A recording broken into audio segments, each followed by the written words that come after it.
Assalamualaikum warahmatullahi wabarakatuh. My name is Kaifar from class 3.6A.02. This is my interpreting assignment UAS. What is a nation?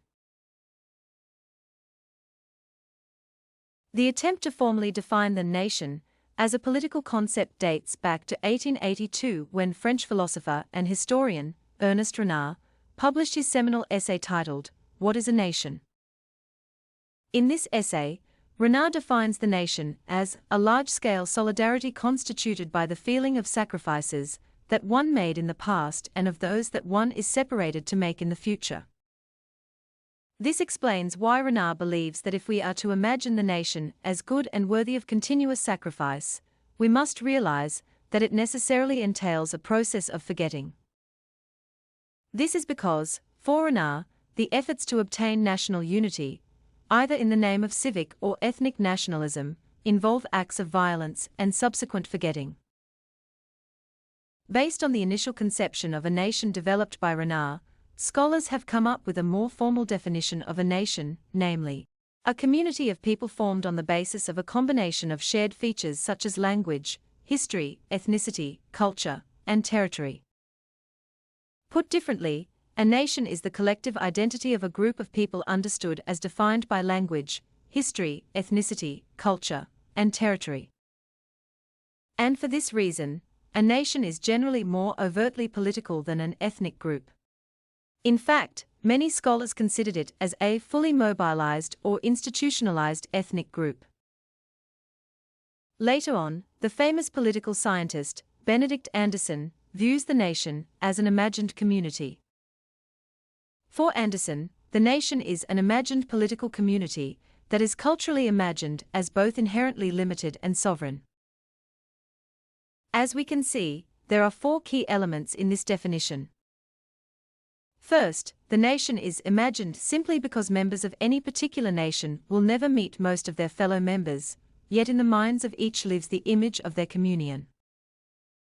Second, the nation is imagined as limited because it has finite, yet sometimes elastic, boundaries, beyond which other nations lie. Third, the nation is imagined as sovereign because the concept of the nation itself was born in an age when the Enlightenment and Revolution were destroying the legitimacy of the divinely ordained, hierarchical dynastic realm. Finally, the nation is imagined as a community because, regardless of the actual inequality and exploitation that may prevail within each, the nation is conceived as a deep, horizontal comradeship.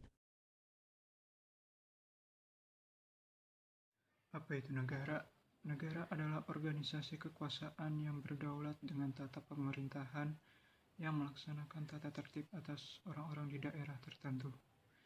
Negara juga merupakan suatu wilayah yang memiliki suatu sistem atau aturan yang berlaku bagi semua individu di wilayah tersebut dan berdiri secara independen.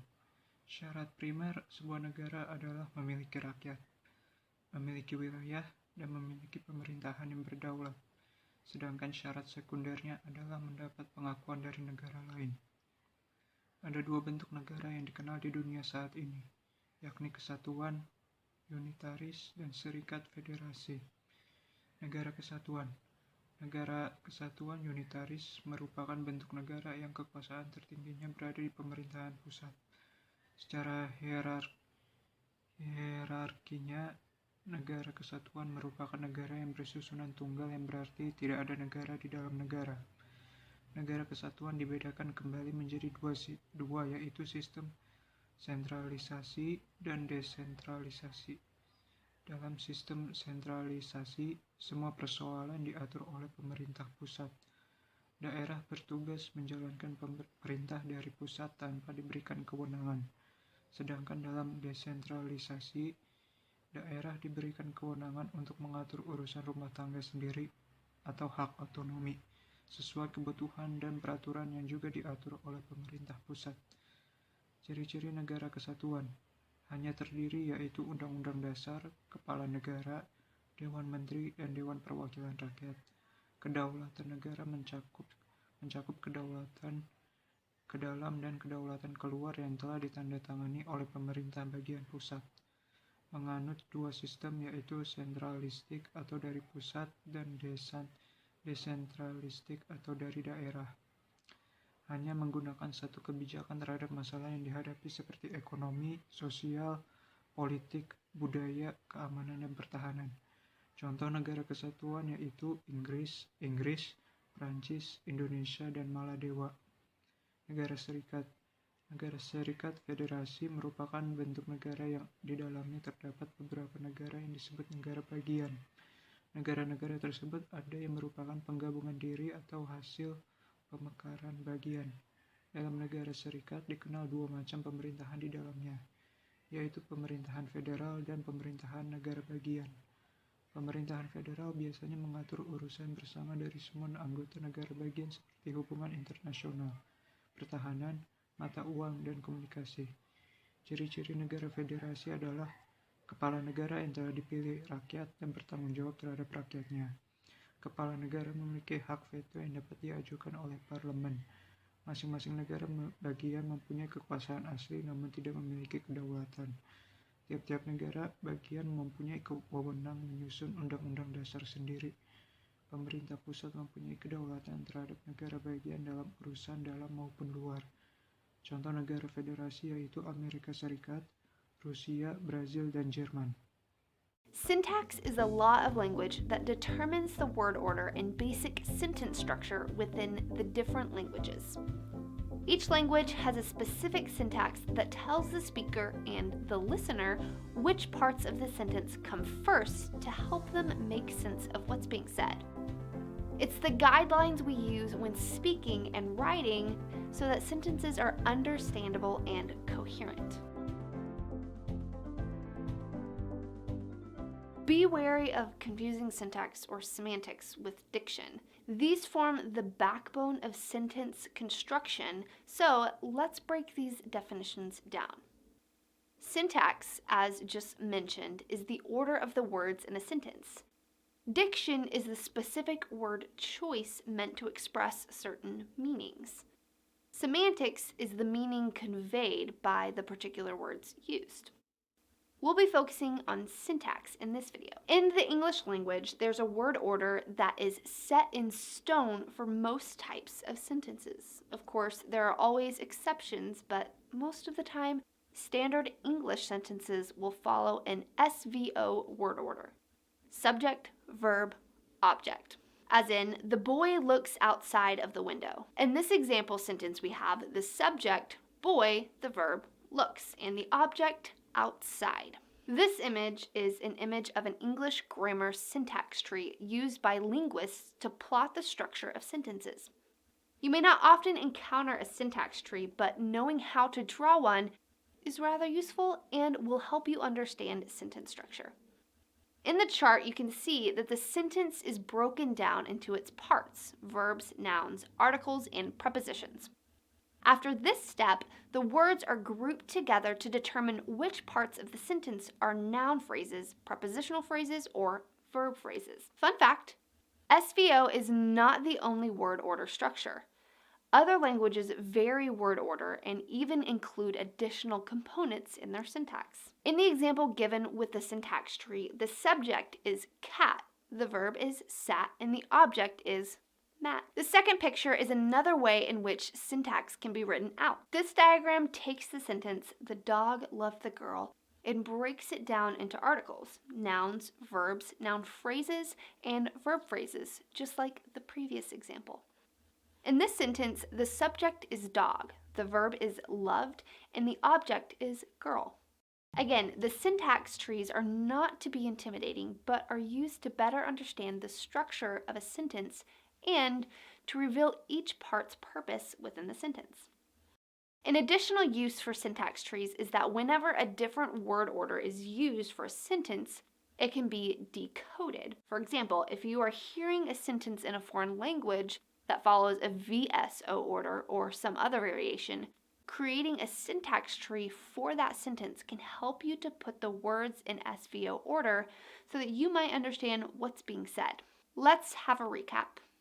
1. Syntax is the sentence structure. 2.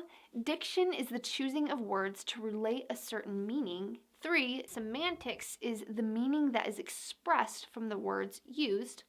4. Syntax trees are a neat graphing tool to chart sentence structure and make sense of word order and how it's functioning in the world of English. Thanks for joining us for this syntax tutorial. If you found this video to be helpful, check out the rest of our channel for additional help. See you guys next time.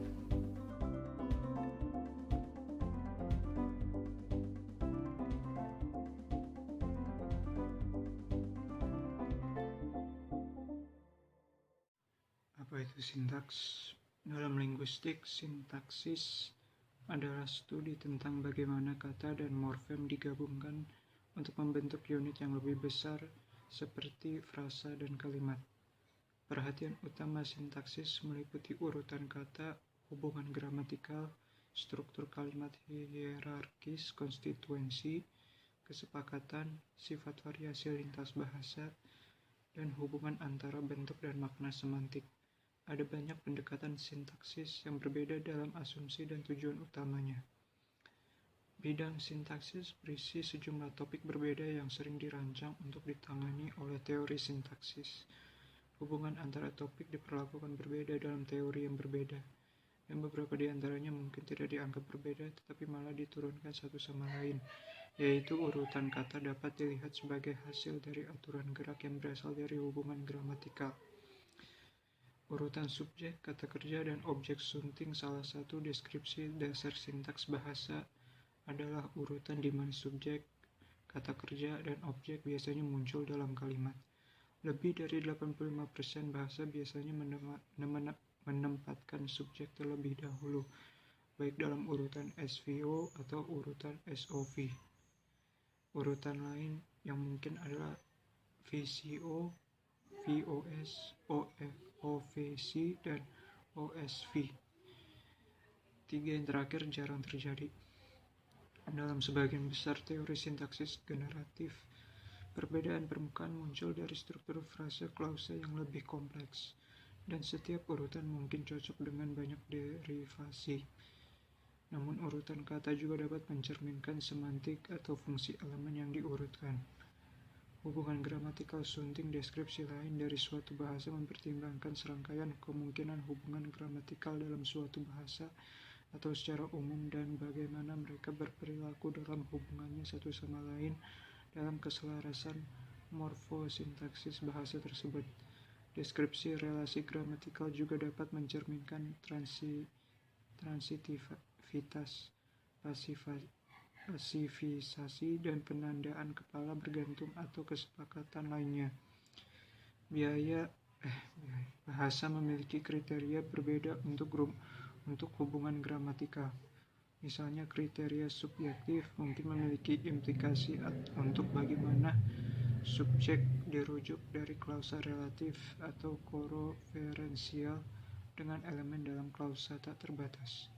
Daerah pemilihan sunting konstituensi adalah fitur menjadi konstituen dan bagaimana kata-kata dapat bekerja sama untuk membentuk konstituen atau frase. Konstituen sering dipindahkan sebagai unit dan konstituen dapat menjadi domain kesepakatan. Beberapa bahasa mengizinkan frasa terputus-putus di mana kata-kata yang termasuk dalam konstituen yang sama tidak langsung berdekatan tetapi dipecah oleh konstituen lainnya. Konstituen dapat bersifat rekursif karena konstituen dapat terdiri dari konstituen lain berpotensi dari jenis yang sama.